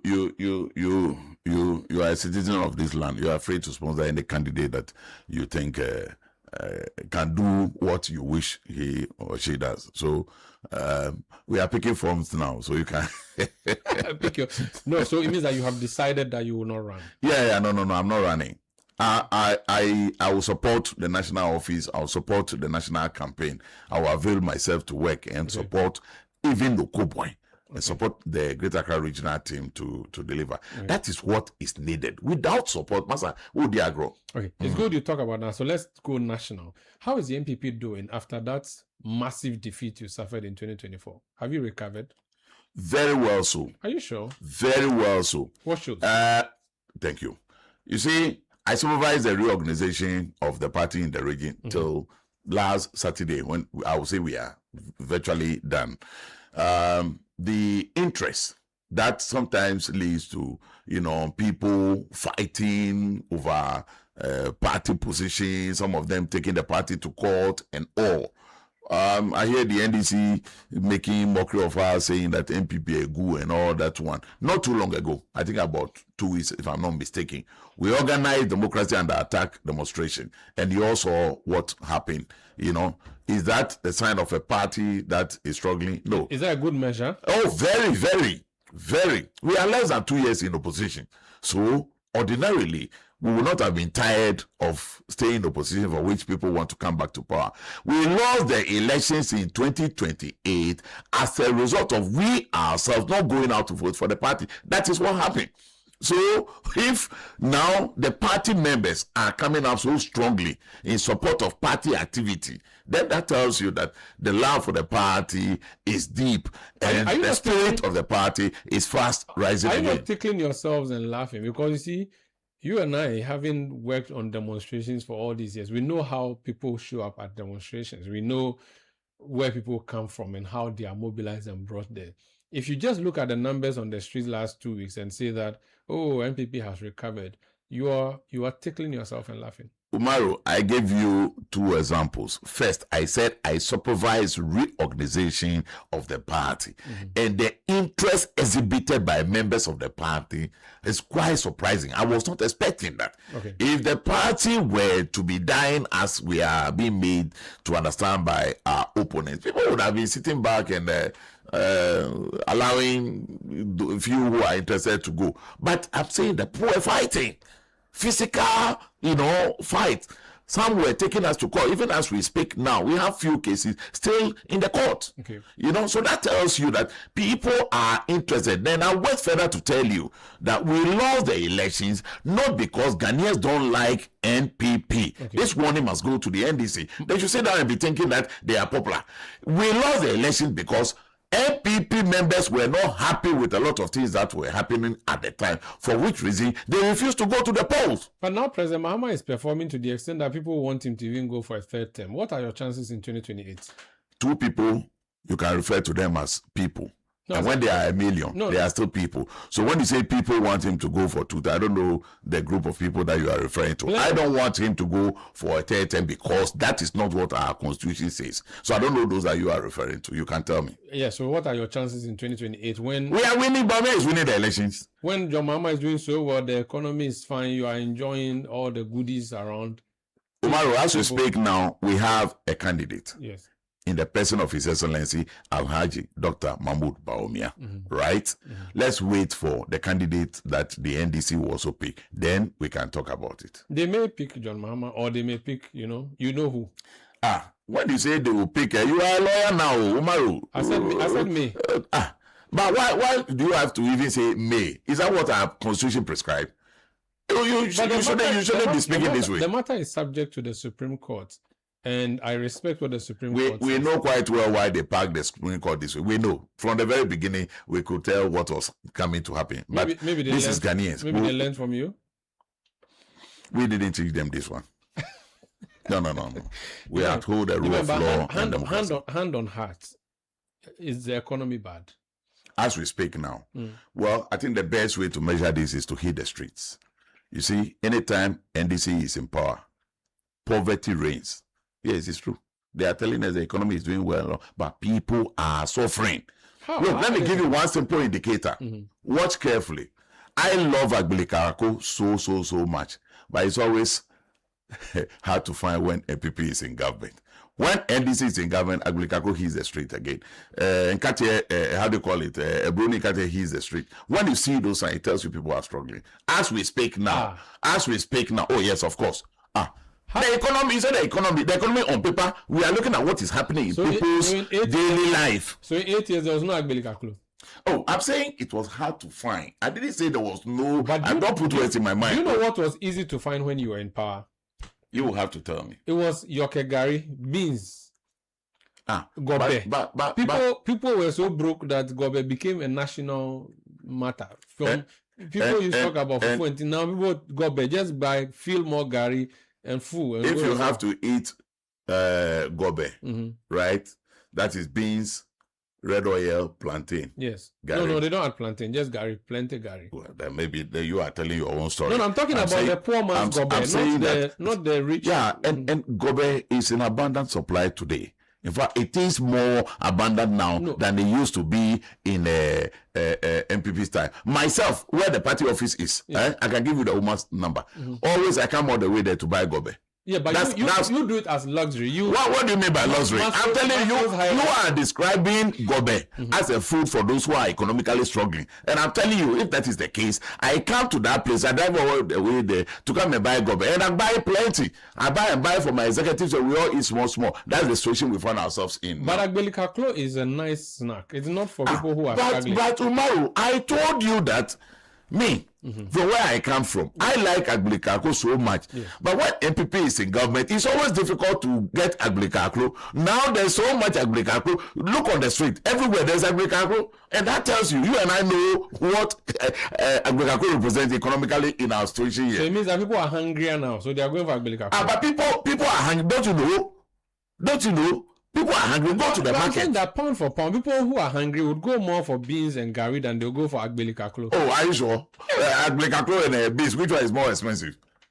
Avle Karako and beans. Well, you see, maybe from where you sit and possibly your affiliation, maybe that is probably giving you the thinking that people are less hungrier now than they were at their MPP. But from what go to our schools. You said free SHS.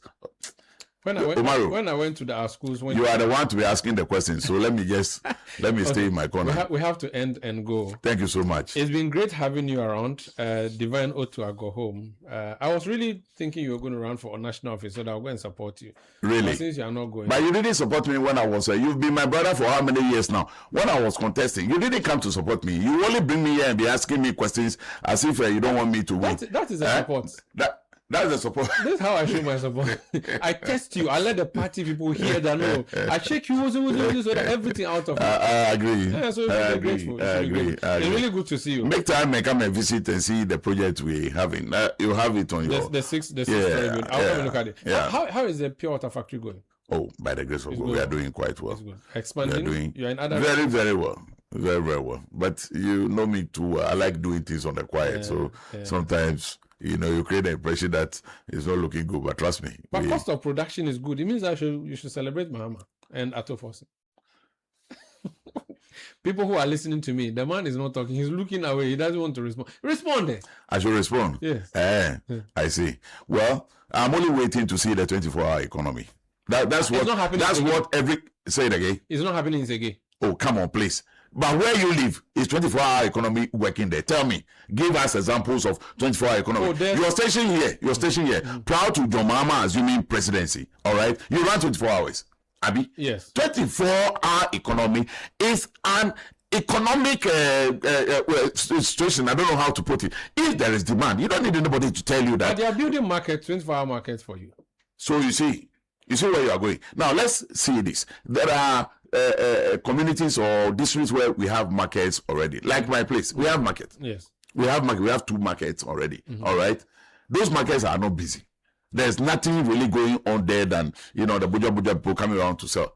And now you want to do 24-hour economy. Where would the people look at where Adan is? Look at West again. So you have 24-hour economy here. You have 24-hour economy here. Where would the people come from to come and sell it to who? So some of these things are political gimmicks, and this is why we suffer as an economy. You need to. But they have done DVLAs doing 24-hour service. I think Passport Office doing something like that. As well. Most of these people were moved from the manual system to electronic system, where you could sit in your house and get your passport and get your this thing. At midnight and at dawn. People go there and do their. Umar Sanda, I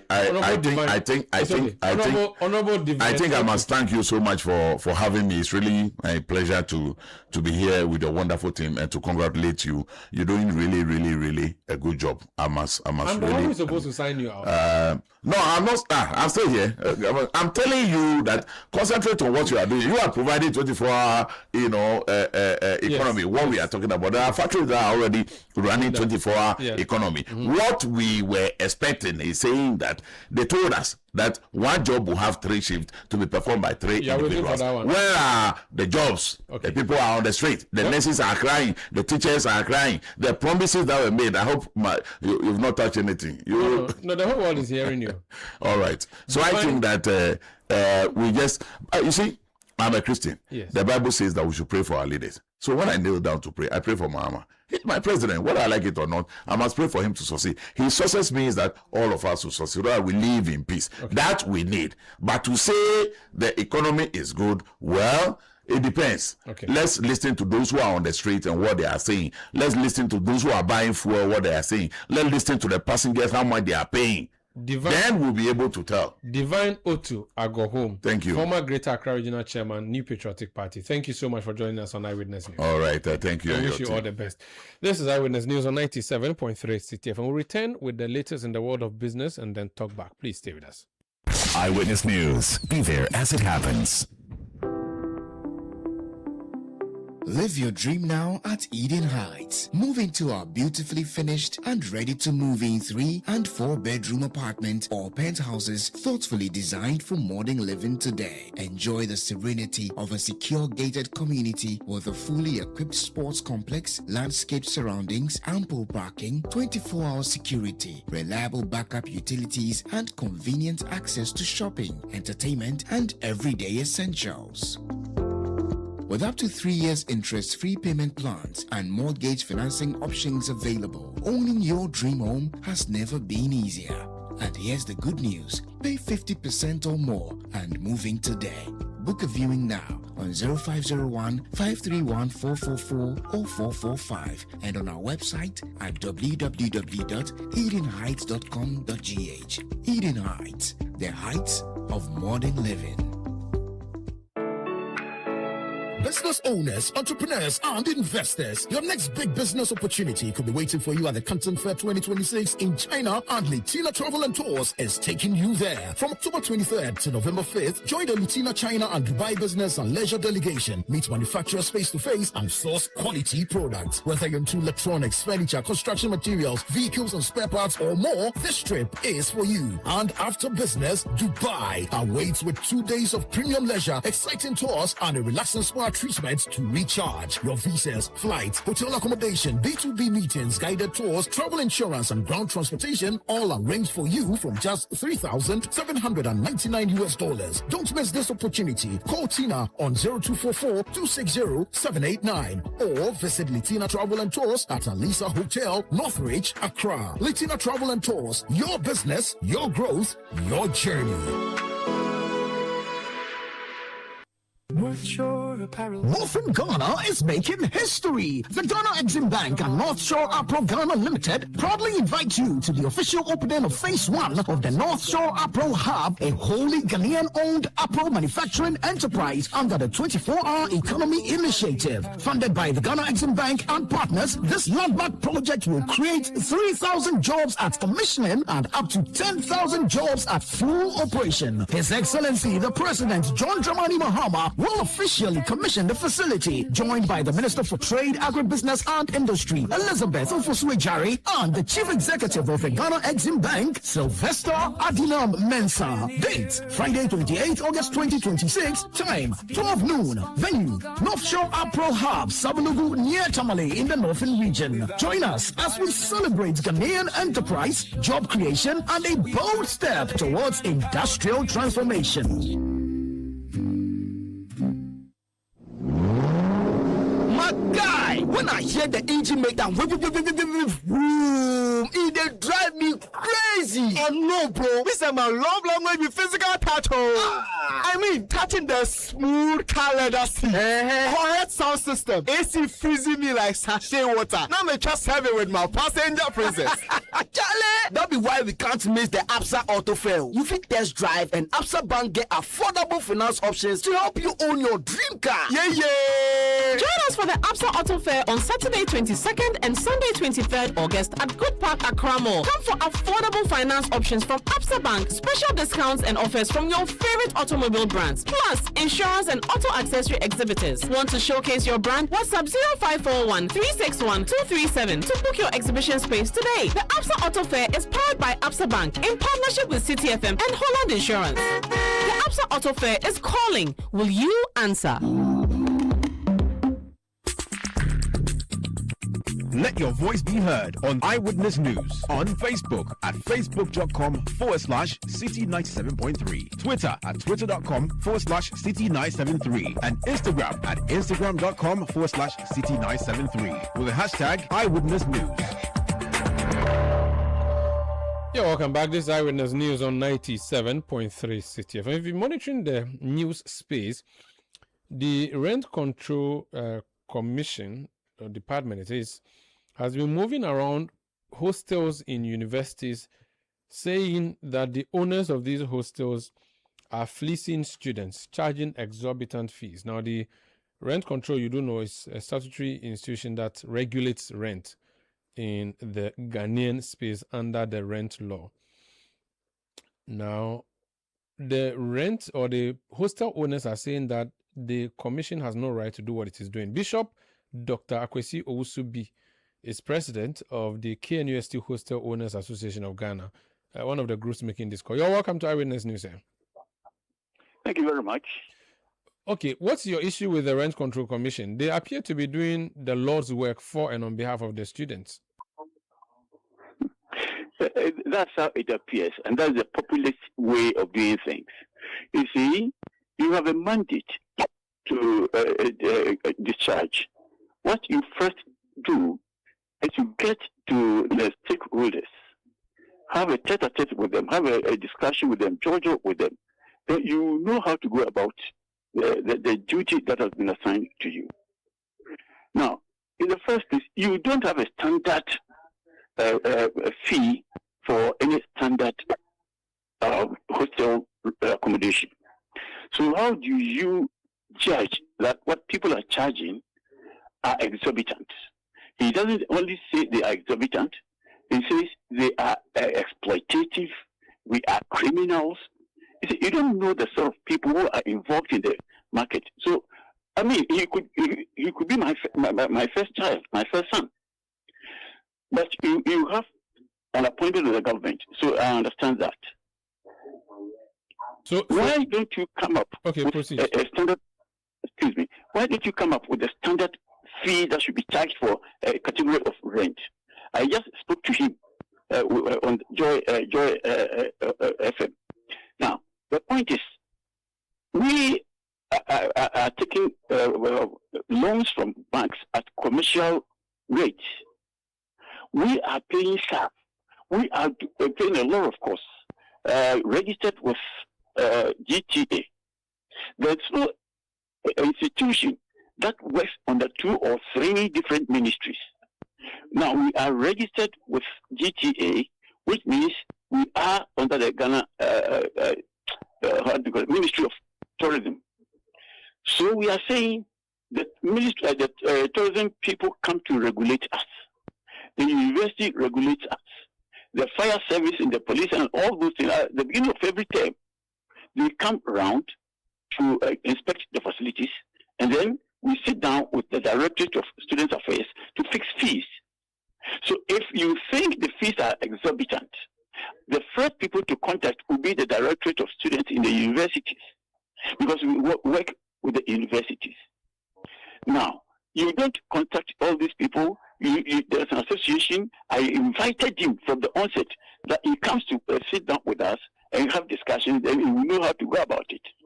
He told me he's a very experienced public servant, and I have to pay for his flight to Kumasi, including the team, a lot of things. I was trying to explain things to him. He cut me off. So you see, we are not charging exorbitant prices. Now, there are categories of hostels. Just a question, sir. Who approves your charges? We sit down with the university, represented by the Directorate of Student Affairs. They are responsible for student accommodation. So, in fact, I remember during the NPP time, there was this agitation of high fees. The government set up a committee made up of some MCEs, the regional minister, the hotel executives, and the university staff, including the SRC.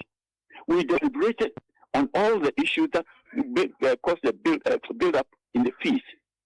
And then we arrived at these figures. But let me see, there are people who have come into the hostel business who are not members of the association, who are charging the fees they want. Well, I cannot talk for them. But I can talk for members of the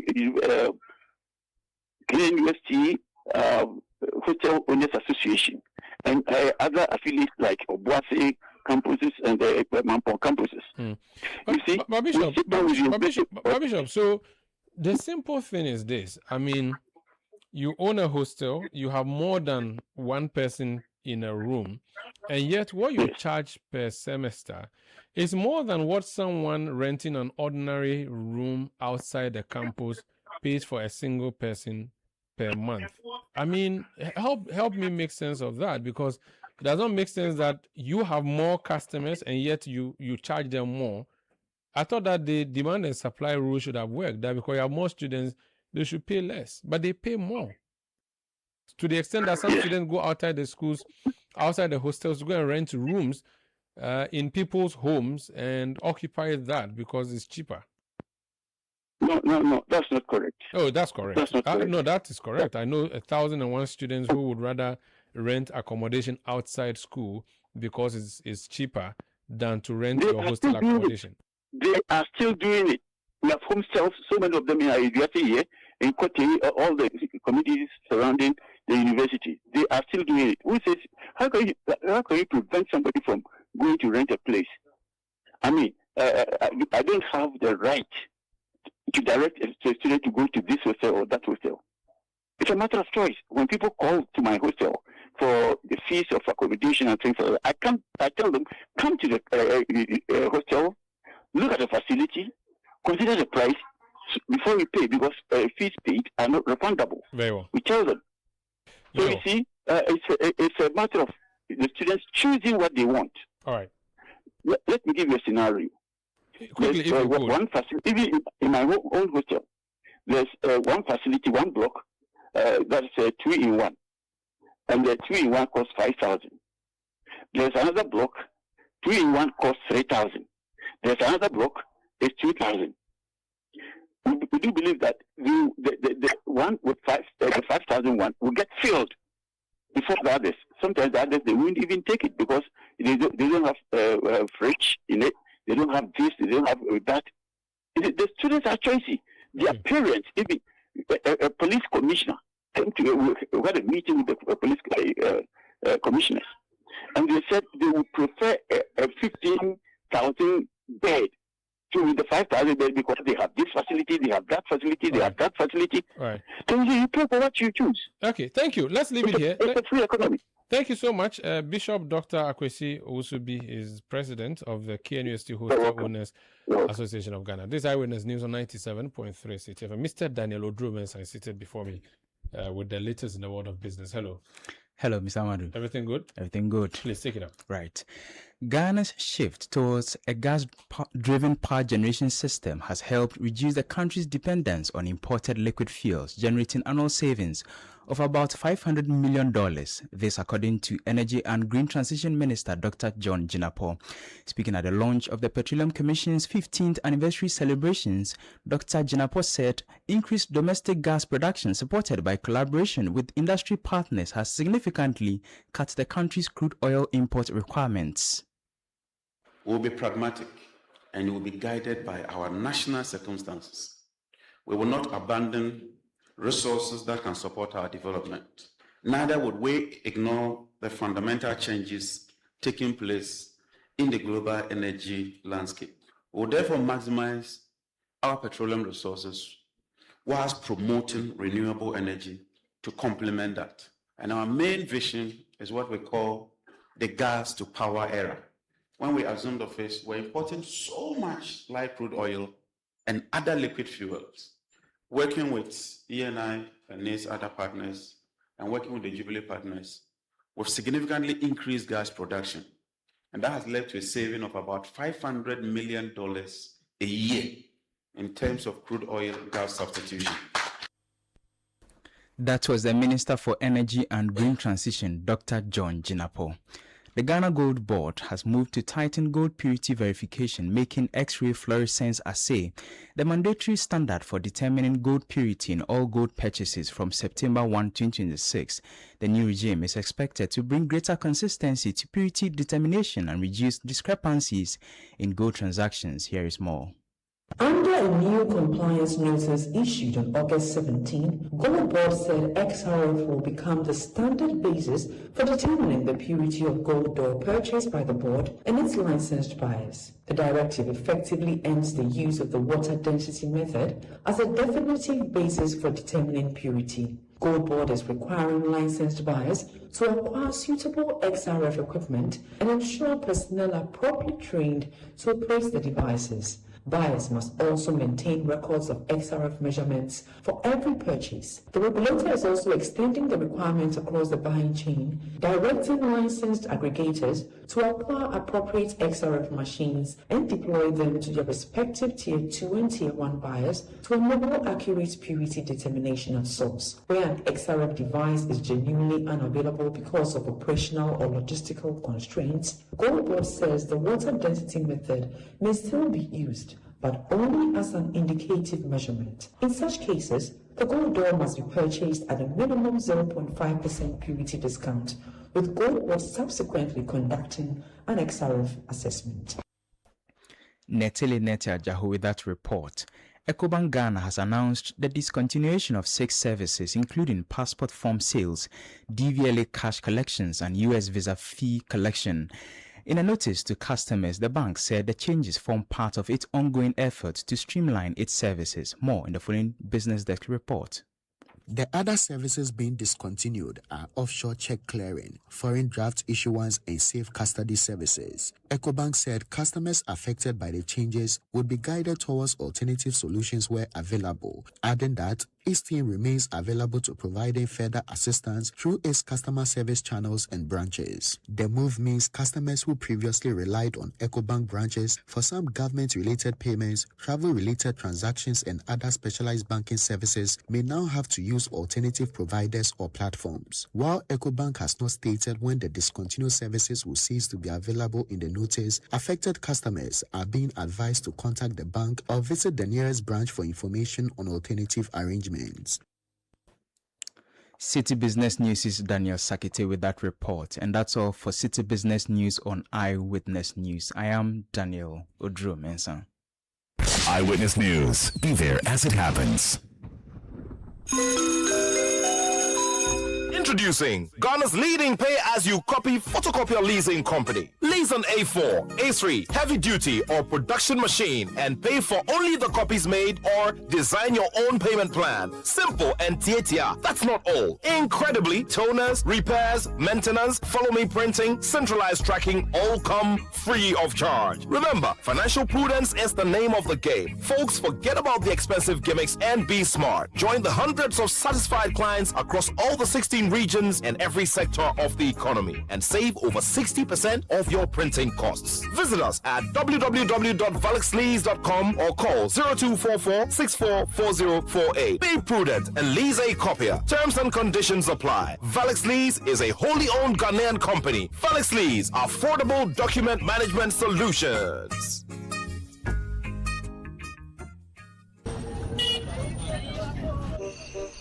Everybody they sell, but your shop they empty. Where's my report? Bro, month no end yet too. But see, your pocket stop they take. Another emergency for the house. Come get ideas. Ideas go kill them. Another idea, another mark time. No capital to start. For some people, this silence no be peaceful. It be money matter. With bills, there's no need for silence. From my emergency loans to salary loans to working capital loans and startup loans, Bills has you covered. Apply with your Ghana card today. Call 0596 920 833 or 0302 200 390. Bills, financing your needs. T's and C's apply. Hello passengers, welcome aboard Air Tanzania flight TC235. This is your captain speaking. Honeymoon is heading to Dar es Salaam and Zanzibar. Get ready for unforgettable memories. Business travelers, we hope you also make time to experience the beauty of East Africa.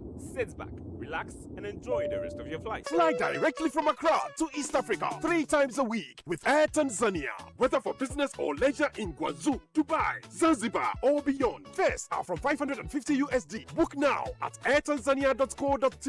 Call 0270-264-200 or visit our office adjacent to the airport post office. Transport your goods and services in Africa and beyond only with Air Tanzania. Air Tanzania, the wings of Kilimanjaro.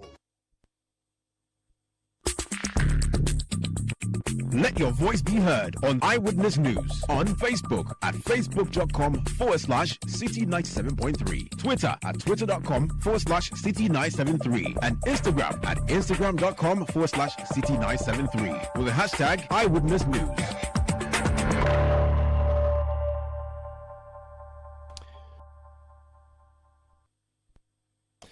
Yeah, welcome back. This is Eyewitness News on 97.3 Citi FM. It's now time for Talkback, which is brought to you by Valex Lease Equipment Limited. Valex Lease, affordable document management solutions. Fred Tetejabano is in studio to help us. Fred, what are our messages saying? Let's go to Nangodi, and this is Tobre Solomon Ania. He says the minority leader is just jealous of Sami Jemfi. There's nothing untoward about the work of Gold Board, but I don't know why Afenyo Makin is crying loud. Akapau Jr. from AHA for MIM says the CEO of Gold Board must be sincere and candid with the good people of the country. The CEO cannot sweep the reports from the IMF under the carpet. The government must refute the IMF claims with concrete evidence, but not what we are hearing. Let's go to Tamale South, Newing South in Tamale, and Alasan Hamdan sends a message. He says, Honorable Alexander Apenyo Markin, if you are claiming Gold Board is failing while the CEO Sami Jemfi says it's profitable and contributing to economic growth, the issue should be settled with facts. Jones Aduboyinla says the CEO has challenged you to invite him to Parliament to account publicly, yet they continue making allegations in the media. There's a message from Prof. Yeah, Prof says, by this logic, it means GS or GHS or their respective ministries are making losses every month because government pays salaries and makes other capital and recurring expenditure without making enough revenue to make up. Anyas Ghazali in Tamale says allegations are pulling up at Gold Board. Government are piling up, I think you want to say. Government must order an independent forensic audit with KPMG. Ghanaians deserve better. Fred. Baba Chairman from Tamale says this gold board issue is a very serious one, and all those trying to trivialize it must know that all those in charge shall be asked to account for their stewardship, and let no hypocrites cry foul. Message from Hack in where he says Apenyo's shadow is chasing him, and he wants to catch the eyes of their flag bearer who he didn't support during the election. Hence all this front and back. Kennedy Onipayede says Apenyo Markin should give us a break. Has he accounted for the losses of ECG or the loss of ECG cables when he was a chairman of ECG? Sami Jemfi, his propaganda against Sami Jemfi will not work.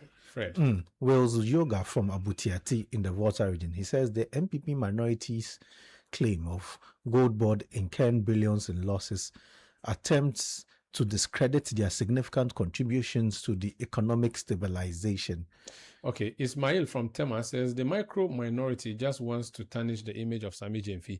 The minority leader should go and learn trading profit and loss account and stop deceiving the public. Fred. Andy from Dansuman says, I am very confused here.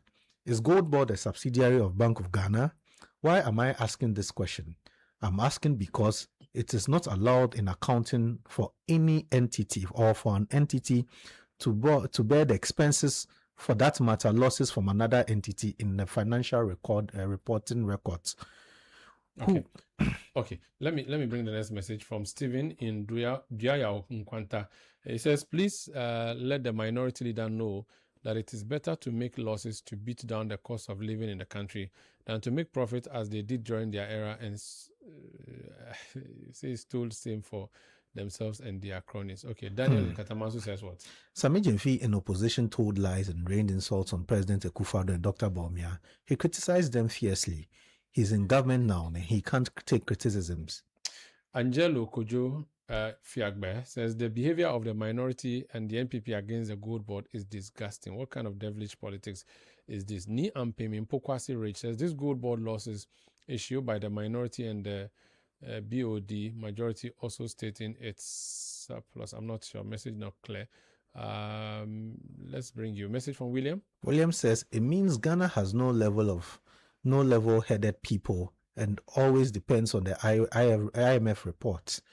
Or before you know it, the country is doing well or not doing well. So that's in reference to the IMF report in this particular conversation. Edmond in Kofrida says some of our learned MPs and lawyers in society and politicians should know we the masses are watching them closely, and soon there's nothing they will say to us that would take them seriously. I always call or refer to them as politicians. Fred. Senna says, where was this same energy when you had power, Honorable? All of a sudden lawyers have turned into accountants. Why couldn't you give answers to the same losses some pointed out? Okay, Ibrahim Abdul Mumin from Amasaman says, Njifagunu chased Apenyo away. Opposition is not about noise making. Just get the facts right. Honorable Apenyo Markin. Fred. Cornelius in Sunyane says, Honorable Apenyo Markin himself should pick the report from the IMF, BOG, and the auditor's report and compare them again. Come out publicly to say sorry to Ghanaians. He couldn't do this, and say sorry to Ghanaians because he couldn't do his checks and balances well. Okay, from Sola in Angloga, he says, you don't live in a glass house and throw stones. Honorable Apenyo Markin and his MPP sold gold and made losses under their own super incompetent government. Yet the same people are telling us you don't sell gold and make losses. We have this from Agbemenye. He says, I wish the current Chief Justice takes legal action against Honorable Apenyo Markin. If Chief Justice Bafo-Boni sees Apenyo Markin's allegations as false, because this is defamation of character. That's from Agbemenya. Life matter, or the matters of life. Agbemenya. The matters of life are a lot. Yeah, you know, there was some song me. Agbemenya, Menya Kubaro. Remember that song?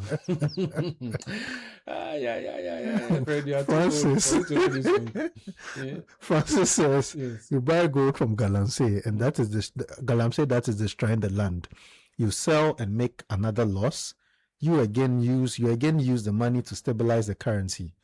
What a series of losses, and what kind of management is this? Okay. Tafamba David inside Chibi says, why is minority making the 22 billion cedis look like it is a simple thing by saying that how do you sell gold and make losses? The statement looks too simplistic to me. Togbi Dobu says, what were the losses made in 2024 due to gold purchase program as per the IMF report? What is Jay saying? Jay says, I don't agree with Afenyo Markin on this. I worked in the gold industry for years, and I can say from experience that anything driven by supply and demand can result in losses. Okay. This one from Malvi in Accra says, oh, Honorable Afenyo Markin, is there anything like conspiracy to move or sack judges? Well, you gave yourself up all the time you spoke to public that you did and witnessed under your government. Nelly in Michelle Camp. Nelly says, Omar, let your panelists... Omar Shako. Let your panelists know that MPP will remain in opposition for God knows how long. The scars his party left on us is still visible. Ato Kwamna says, please, ask the Sege man whether he knows Hisense is running promo. He should come and see how people are buying. The economy is soft cry. He's dodging the reality of the economy. Oh, Hisense. I know of KFC. Okay, IFC is also doing so. Thank you so much, everybody, for sending messages. That was Talkback, brought to you by Vales Lee's Affordable Document Management Solutions. I was supported in studio by Fred Tetejabano. I am Omar Rusanda Amadou, produced by Julian Odami Asari, Beverly London, Kobina Wilson. Technical support from Desmond Nyako and Renise Foley.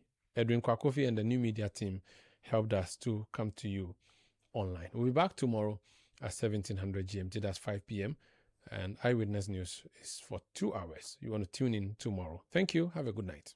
City News. We speak first. Reach our hotline on 0302 224959 and get interactive on Facebook, City 97.3 FM, and on Twitter at City 97.